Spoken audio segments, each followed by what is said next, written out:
Hello guys, welcome to my new blog. तुमचं स्वागत आहे. तर गाईज, आजचा ब्लॉग सुरू झालेला आहे 12 वाजता. आणि गाईज हे आज मी नवीन आउटवेअर टाकलेलं आहे. ते कमेंटमध्ये नक्की सांगा, तर मी तुम्हाला दाखवतो. तर गाईज नक्की सांगा कमेंटमध्ये कसं दिसतं हे आउटवेअर. मग आज जायचं आम्हाला शेगावला रात्री. मग आम्ही शेगावला झाल्यानंतर आज ब्रदर्स डे म्हटलं हिला की मला गिफ्ट देतो आहे. तर हिला म्हटलं मला गिफ्ट देते. हिला म्हटलं गिफ्ट देतो, पण ही हेडफोनमध्येच गुंग आहे. आणि ही समोर हॉलमध्ये जर गेलो तर हॉलमध्ये माझा भाऊ बसलेला आहे.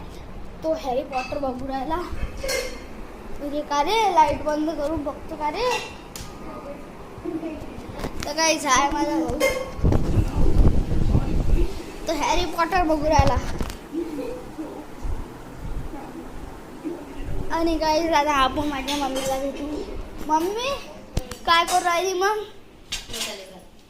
आज मम्मी बसायला वाट करू राहिली. पहिले मम्मीचा विचार आला तर खिचडी करायचा, पण आता मम्मीचा विचार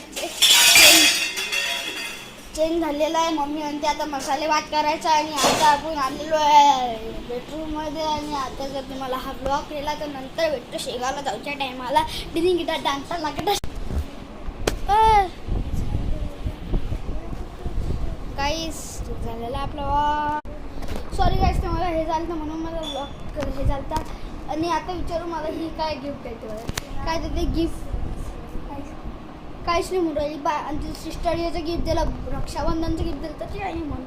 मग तुम्हीच सांगा गिफ्ट कोणाला द्यायला पाहिजे. तिने मला तर मी तिला. तुम्ही मला काहीच तुझी चपरी आहे. पा पा तुझी मला रक्षाबंधनाचं काय गिफ्ट दिलं तुझी मला? तुला पर्स नेली का? कुठं दिली? ती पर्पल कलरची हरपली ती. मग तर मला नाही माहित. आता ती चुकी ना, ती हरपली तर माझी चुकी आहे का? कमेंटमध्ये सांगा. आणि मला बॅट गिफ्ट आहे माझी प्लॅस्टिकची. प्लास्टिकची? फक्त प्लास्टिकची? अरे माझे काय म्हणता, माझी एमआरएफची बॅट तुम्ही पाहिलेली तशी. ती बॅट लवकर हेऊ राहिली म्हणून प्लास्टिकची बॅट दे म्हणून जाते ना मला. आणि आजकाल मी व्हिडिओ टाकू राहिलो कारण की ह्या चॅनलवर मला जास्त व्लॉग टाकायचे. व्हिडिओ खूप जास्त आहे. माझे 63 व्हिडिओज आहे. आणि आता मला व्लॉग आहे 64 टाकायचं चॅलेंज. आणि माझा बड्डे खूप लेट आहे. तेव्हापर्यंत मला 64 व्लॉग टाकायचे आहे. आणि मग जर तुम्हाला हे केलं तर मग फक्त like, subscribe, share, comment. Bye bye. आजचा ब्लॉग खूप छोटा होता. आणि मी तुम्हाला नेक्स्ट ब्लॉग टाकेन डायरेक्ट शेगावला. आणि शेगावची कचोरी कमेंटमध्ये सांगा कशी असते. आणि काही आजकाल मी जास्त ब्लॉग कशाला टाकू राहिलो कारण की ज्या व्हिडिओ टाकतो त्या मला 10-15 मिनटच लागायचे आणि आता मला सुट्ट्या लागलेल्या म्हणून मी आता ब्लॉग टाकायला लागलो.